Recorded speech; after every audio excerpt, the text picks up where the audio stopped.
Assalamualaikum warahmatullahi wabarakatuh. Pertama-tama saya ucapkan puji syukur kepada Tuhan atas kesempatan yang diberikan kepada saya hari ini sehingga dapat berhadapan dengan kalian orang-orang hebat. Semoga Tuhan selalu memberikan keberkahan kepada Anda semua. Amin amin ya rabbal alamin, yang sudah bersedia meluangkan waktunya untuk mendengarkan saya berbicara.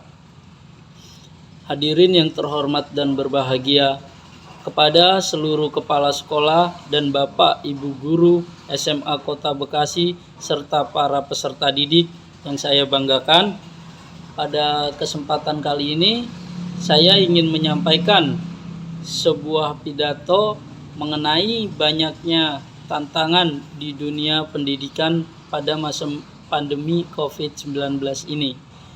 Tak terasa ya, sudah 1 tahun lebih lamanya pandemi COVID ini berlangsung, dan sudah 1 tahun lebih juga lamanya kita melakukan kegiatan belajar mengajar secara jarak jauh atau yang biasa kita sebut dengan daring.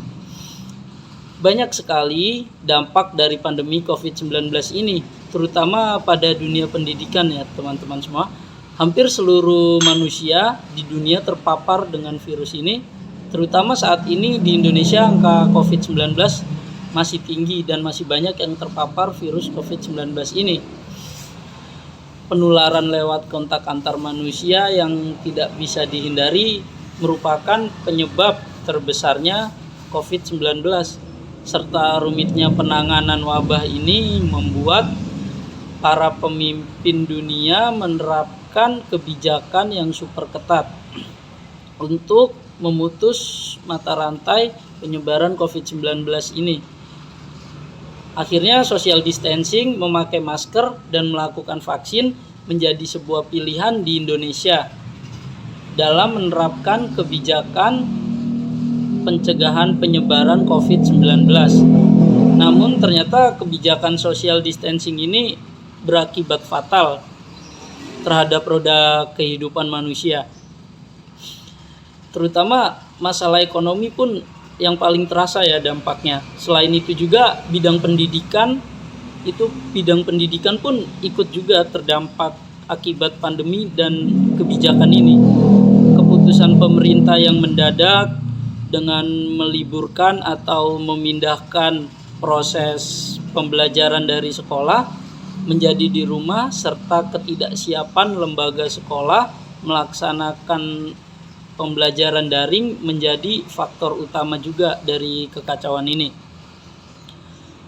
Peralihan cara pembelajaran yang menjadi pilihan adalah dengan pemanfaatan teknologi sebagai media pembelajaran daring atau pembelajaran jarak jauh untuk mengikuti alur yang sekiranya bisa ditempuh agar pembelajaran dapat berlangsung.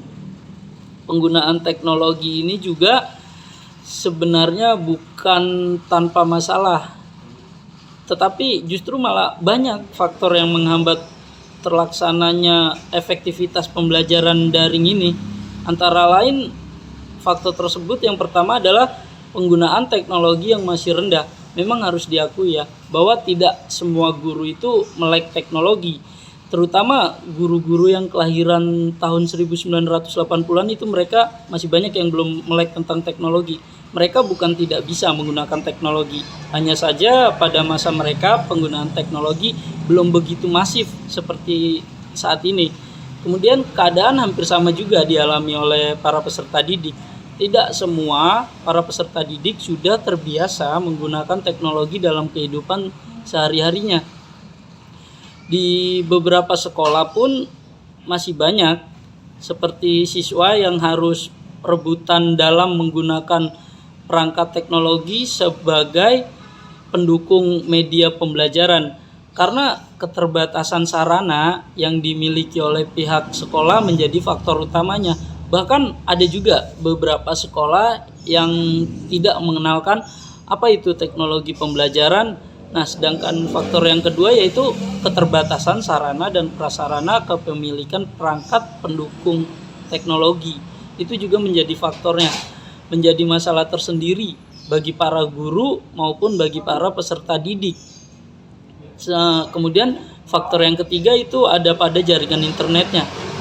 Di masa pembelajaran daring ini tidak bisa lepas ya dari penggunaan jaringan internet, yang mana jaringan internet itu memerlukan banyak biaya, namun di balik biaya yang mahal itu ternyata masih sering mengalami kendala seperti hilangnya sinyal dan sebagainya, dan tidak semua sekolah pun sudah terkoneksi ke internet, sehingga guru-gurunya pun dalam keseharian masih belum bisa memanfaatkan secara maksimal.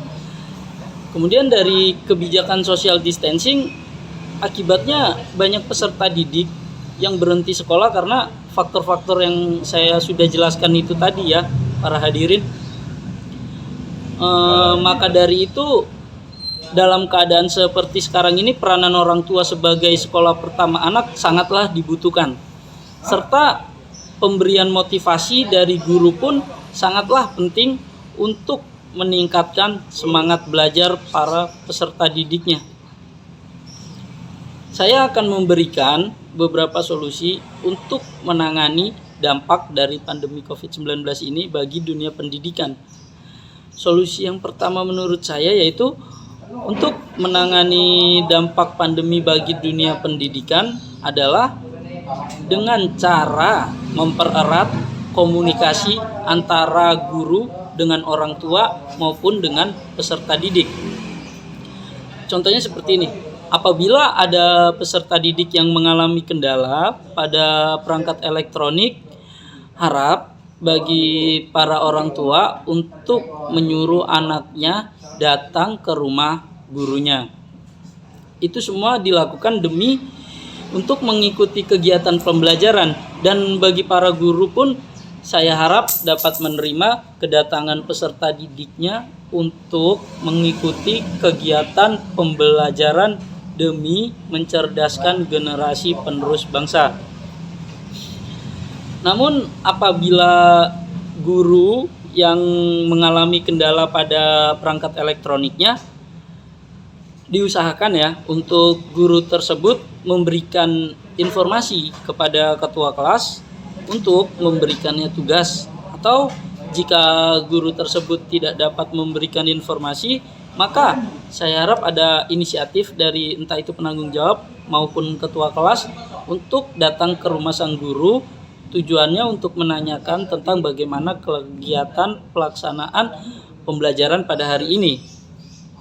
Kemudian apabila solusi yang satu itu sudah berjalan, kita lanjut ke solusi kedua, yaitu guru harus memberi hiburan di saat kegiatan pembelajaran sedang berlangsung. Hiburan tersebut bisa berupa cerita pendek ataupun cerita-cerita yang bermanfaat, ataupun dengan memberikan kuis, serta memberi banyak motivasi tentang pendidikan bagi para peserta didiknya ya. Tujuannya itu supaya kegiatan pembelajaran dapat berjalan secara efektif dan kegiatan pembelajaran tidak terasa membosankan bagi para peserta didiknya. Mungkin hanya itu yang bisa saya sampaikan pada kesempatan kali ini. Apabila ada tutur kata yang kurang mengenakan bagi para hadirin, maka saya dengan tulus memohon maaf sebesar-besarnya.